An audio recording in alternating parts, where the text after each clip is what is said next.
नमस्ते, कैसे हैं आप सब। मैं संध्या और सभी बड़ों को रिगार्ड्स और प्रणाम और छोटों को दुआ और प्यार। और मेरा वीडियो आज का इस बात पे बेस करता है कि अगर हम शादी करते हैं तो हमारे जो गुण हैं वो माइनस होने चाहिए या गुण प्लस होने चाहिए। ये कुंडली के हिसाब से नहीं है, ना नक्षत्रों के हिसाब से है, ना रेखाओं के हिसाब से है। ये आज की परिस्थिति को देखते हुए आज जमाने के हिसाब से है। देखिए, जिस सिचुएशन में हम लोग चल रहे हैं उसमें बहुत इम्पोर्टेंट है कि हम अपने घर को कैसे चलाएं, हम अपने परिवार को कैसे अच्छी चीज़ें देते हुए अच्छा जीवन दे पाएं।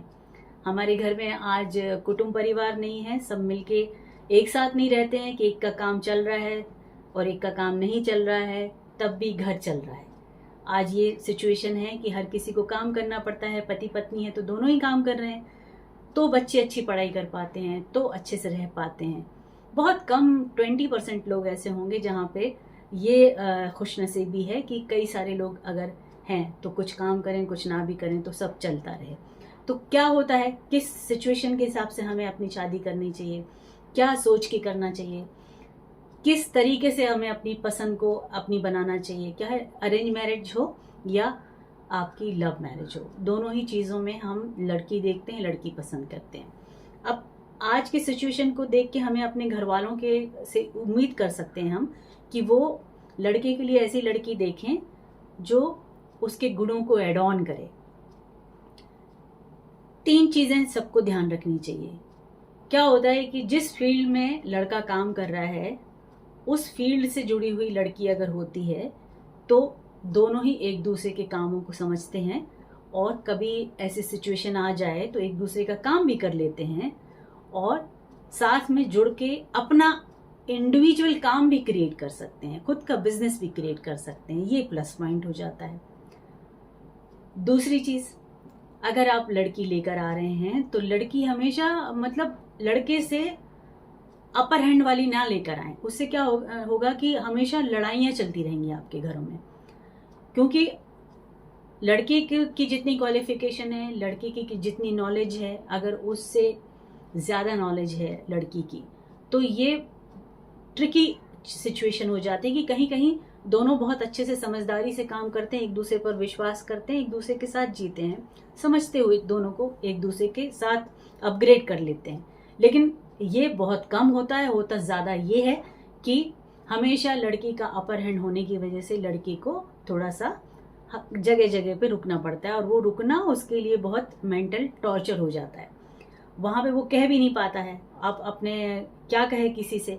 लेकिन सिचुएशन ये है कि आजकल लड़कियां बहुत पढ़ी लिखी हैं, ज़्यादा पढ़ लेती हैं, तो उनको अगर अच्छे लड़के नहीं मिलते हैं तो माँ बाप क्या करते हैं, कंप्रोमाइज़ कर लेते हैं, उनसे कमतर लड़कों के साथ शादी कर देते हैं। उनको लगता है हमारी जिम्मेदारी पूरी हो गई, हमने शादी कर दी, अब भाई अच्छे से रहो। अच्छे से कैसे रहो, वो रह ही नहीं सकते हैं। आप देखें कि एक 10th क्लास पास लड़के को अगर आप MA पास लड़की से या ग्रेजुएट लड़के के साथ किसी PhD की हुई लड़की से शादी कर देंगे तो दोनों आपस में थोड़ा सा उनमें कहना चाहिए अंडरस्टैंडिंग की कमी हो जाएगी। अंडरस्टैंडिंग अगर अच्छी हो भी गई तो हल्का सा ईगो, थोड़ा सा स्वाभिमान की वजह से ईगो आपस में आ जाएगा। नेचुरल सी चीज़ है। तो यहाँ ध्यान रखें कि आप कैसे किसके साथ शादी कर रहे हैं। तीसरी चीज़ क्या होता है कि कभी भी लड़के लड़कियां जब शादी करते हैं तो हमेशा जब आपकी शादी हो गई है, आप कैसे हुई है, आप कितने पढ़े लिखे हैं, आप कितनी सैलरी पाते हैं, आप किस पद पर काम करते हैं, या आपका क्या बिजनेस है, लड़के का क्या है, वो सारी सिचुएशन आप देखभाल के करते हैं। उसके बाद क्या होता है, आप दोनों ने अगर शादी की है तो अपनी चीज़ों को एड ऑन करें, अपग्रेड करें, जुड़ के करें, बजाय इसके कि सामने वाले को लेट डाउन करें। तुम्हारा काम ठीक नहीं है, मेरा काम करना है, मेरा काम ठीक नहीं है, उसका काम करना है, ऐसे नहीं करें। आपको एक कहानी सुनाती हूँ। जैसे पहले ज़माने में क्या होता था, जो राजा रानी होते थे अपने राजकुमारों की शादियाँ संधि में करते थे। पास के जो सक्षम राजा होते थे उनकी बेटियों से शादी होती थी। उससे क्या होता था कि उनकी राज्य का विस्तार होता था, धन का विस्तार होता था, संपत्ति का विस्तार होता था और सेनाओं का विस्तार होता था, शक्ति का विस्तार होता था। तो आज भी अगर लड़के लड़कियां शादी करते हैं तो अपने गुणों को देखें, अपनी सैलरी को देखें, अपने बैकग्राउंड को देखें, एड ऑन करना है, दोनों को जुड़ के चलना है। जुड़ के चलना पहली मुहिम है।